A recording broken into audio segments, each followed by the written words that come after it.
حضرت عمر فاروق جیسا دلیر اور جرری آدمی جمعہ پڑھانے مسجد میں داخل ہوئے.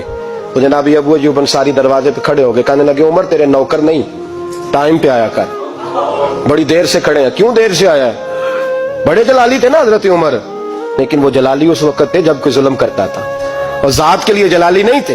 کب وقت پہ آیا کر, کو ملازم نہیں تیرے. تو سیدنا فاروق اعظم منبر پہ چڑھے اور فرمانے لگے اللہ ابو ایوب انصاری کا بھلا کرے. جب تک اس طرح کے لوگ موجود ہیں کوئی بادشاہ بگڑے گا نہیں.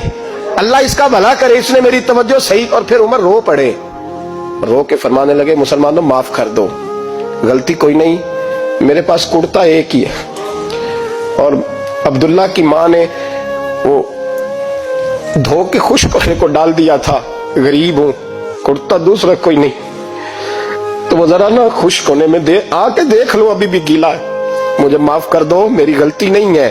صحابہ درد کے ساتھ رونے لگے اور کہنے لگے اللہ اس طرح کے حکمران ہمیشہ عطا کرتا رہے.